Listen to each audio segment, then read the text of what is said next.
So the question will be, which neighborhoods are best positioned, do you believe, have the most appreciation? Which neighborhoods have the most appreciations? Class A, Class B, Class C, or Class D? Class A, Class B, Class C, or Class D. And so as Pablo's putting that up, I would love all of you just to chime in, even before you get to the punchline right here. I would love for you all to hear, or for you all to answer there. So there's a big difference in rental property investing in the type of neighborhood. And for more experienced real estate investors, they label in terms of Class A, Class B, Class C, and Class D. It's come from the commercial real estate space and multifamily. And so I put together a little chart here to kind of talk about what the differences are in Class A and Class B and Class C and Class D. And let me share my screen. All right, I'm about to launch this poll. All right. As soon as this thing allows me to. There we go. I'm not Mr. Technology. All right, here we go. Poll is live, everybody. Let's see your votes. We got some people chiming in the chat. Put it on record. Put it in the poll right here. We already got 20 people responding, 37%. All right. We got so far Class C is winning. So let's talk about what the differences are. All right. Okay, I broke this down in terms of home prices level, income level, age of homes, school ratings, amenities, and violent crime. All right. In Class A, that is your typically most desirable neighborhoods. Again, think of anything last name Beaches in Jacksonville, or whatever market you're in, the highest priced neighborhoods. So home prices in Class A are high. Your income level for those living in Class A neighborhoods is high. Age of homes, usually it's new construction homes. School ratings are high. The best schools typically are in Class A neighborhoods. And amenities are high, right? In Jacksonville, right, you have the beaches, right? Or you have major shopping centers. Mm-hmm. You have access to a lot of retail. And that's one of the reasons why Class A is what it is. It's most expensive because you have those things. GC, names of Class A neighborhoods in Jacksonville are things like Mandarin, Atlantic Beach, Town Center, that type of stuff. Avondale. Yeah. Okay. All of those, okay. Right? Anything beaches, right? Jacksonville Beach, Neptune Beach, Atlantic Beach, Ponte Vedra, of course, Ponte Vedra Beach. And so elements of the South Side as well. Mandarin, parts of Mandarin for sure are Class A. And then violent crime is rare, of course, in Class A. Class B is what you would expect. It's a little bit lower than Class A, but above Class C.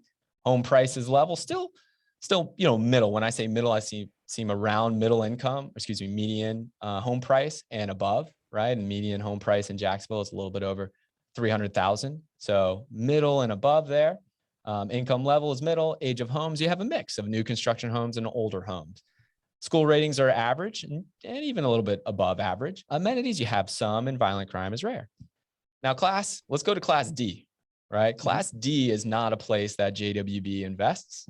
Class D are the neighborhoods where you're just not best positioned for risk mitigated returns on investment, mainly because your cash flows get wiped away for the increased amount of turnover that you have and maintenance cost and vacancy. And, people can make money in the Class D neighborhoods, but we also do not want our property management team to go and manage properties in Class D neighborhoods. So we are not going to put you in Class D neighborhoods. We can throw those from out of the way. However, you could make an argument that those have significantly appreciated at a higher rate, which they actually have, but still doesn't make the cut for us.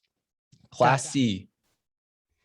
Well, we're about to go into Class C right now. And I think we kind of gave it away ahead during this whole call of just like really shared where the appreciation comes and where the returns comes. The poll, by the way, phenomenal participation. 42 out of 57 of our attendees participated at 73%. Thank you. Love the Not Your Average Investor Show family and how active you are in the chat and how much you share with each other, especially in the Facebook group.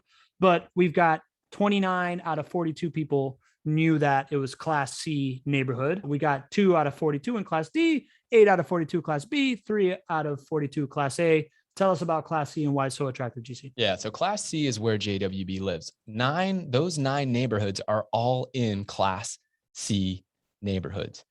But if I asked you, and I took away Class A, B, C, or D, and I said, which neighborhoods are positioned for growth probably before this call? And I said, well, you could be in the highest home prices, highest income level, new construction homes, high school ratings, yes to amenities, and rare violent crime. You all probably would have suggested that, or at least that's what the general investing public thinks.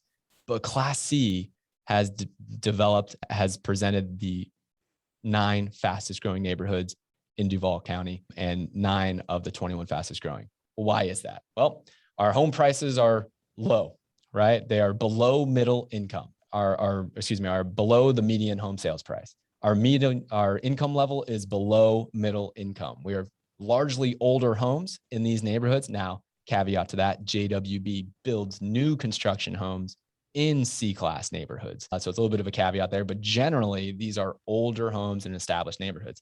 School ratings, below average to low.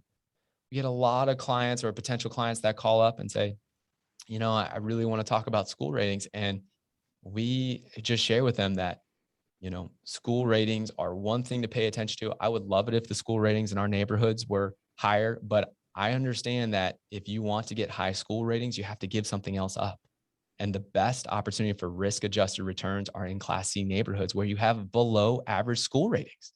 And if you can work with a partner who can understand how to get long-term resident stays and make sure that you have positive cash flow and low maintenance and vacancy costs in C neighborhoods, you're actually positioned best for growth there. So that might surprise some of you. Amenities. We have some folks that are new in the process of reaching out to us and say, well, I really like to be next to the retail shopping center. I'd really like to be next to St. John's Town Center or River City Marketplace, which are 2 of the major shopping centers that we have, retail outlets in Jacksonville.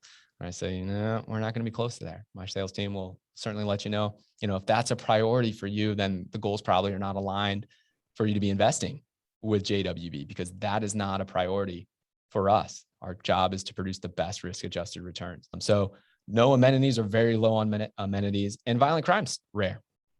Right? That's the biggest difference between Class C and Class D for us. Right? That's why we don't go to Class D. We're stick to neighborhoods where it's rare to almost never to have violent crime. We feel like that's really, really important, no matter what the returns are. So you guys want to take a look at what a Class C neighborhood actually looks like? I think it's really easy. I guess I just answered my own question there. I tend to do that. I think it's really easy to sit here on this show and say, oh man, I'm totally cool with investing in Class C neighborhood, but let's take a look. And I would love to hear some of your opinions for those who are watching the show right now, right? You have to invest based on the numbers and invest objectively and remove yourself from being that potential resident. Recognize that it's okay for you to provide very quality housing for somebody else to live in who's going to be really happy living there. And that may or may not be you. It's just not a part of the equation.